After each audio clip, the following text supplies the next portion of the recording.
Hello សូមស្វាគមន៍សម្រាប់បងប្អូនមកទស្សនាថ្ងៃនេះបង្ហាញទេសភាពបែបថារន្ធត់បាទប៉ុន្តែអត់បានថតរន្ធត់ឲ្យទេបងប្អូនបាទនេះគឺជាទិដ្ឋភាពផ្ទាល់ដែលបង្ហាញពីការធ្វើដំណើររបស់ខ្ញុំបាទជាមួយនឹង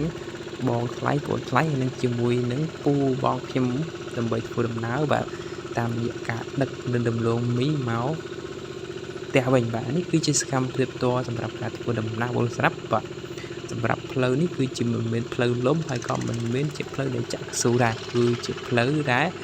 យើងបកតាមយកលេខធំក៏ជាផ្លូវអ្វីដែលកាន់ពិសេសគឺនៅតាមផ្លូវបណ្ដុំទឹកហូរបាទដោយសារតែយប់មិញហ្នឹងមេឃដាក់មកមេធំយ៉ាងខ្លាំងបើព្រឹកអលឹមតិចរាំងទេធ្វើឲ្យទឹកតាមផ្លូវនេះគឺហូររហូតបាទហើយសម្រាប់ការខ្ញុំថតនេះគឺខ្ញុំថតជាមួយនឹងគឺថានៅលើគោយន្តផ្ទាល់អត់មានចុះថតទេបាទ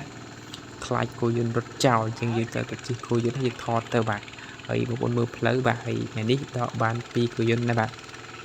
ហើយបញ្ជាក់ណាបាទខ្ញុំមិនមែនដលងខ្ញុំតែដលងគេបាទណាបាទម្ចាស់គេនៅមុខជាងយើងថតធម្មតាតែគេម្ចាស់គេដឹងបាទហើយអ្វីដែលកាន់ពិសេសបងណាបាទនៅសងខាងនេះគឺមានធម្មជាតិមកបាទនេះមានផ្កាបាទមានព្រៃឈើច្រើនហើយផ្កានេះគឺជាផ្កាដែលយើងហូបបាននេះបាទហើយមានសាយមានច្រើនមែនទេបាទហើយទៅវីដេអូនេះមានអីច្រើនបងណាតែអ្វីដែលសំខាន់គឺអមទៅដោយថាព្រៃឈើខៀវសញ្ញាផ្ទាល់ផងណាហើយថតផ្ទាល់ណាបាទអញ្ចឹងបងដែលបានចូលមកពេចទៅការជួយជួយ channel បានមួយហើយអ្វីកាន់ពិសេសបងណាងាកមកនេះបាទនេះគឺមានថា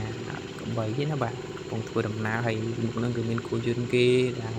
គេមកពីចការដូចយើងដែរហើយនៅមុខទៀតមានច្រើនតែបាទតែមុខទៀតជាប់ទៀតបងតែបានថតទេបាទសម្រាប់វីដេអូហ្នឹងគឺមានតែប៉ុណ្ណឹងបងនេះបាទបានទូទៀតក៏ដល់ផ្ទះបងបាទអញ្ចឹងវីដេអូហ្នឹងមានតែប៉ុណ្ណឹងបងដែលបានជួយជាវម្រាមមួយបាទជាមួយនឹង channel របស់ខ្ញុំបាទដើម្បីទទួលបានវីដេអូថ្មីផងដែរអូខេបាទអរគុណច្រើនផងដែរ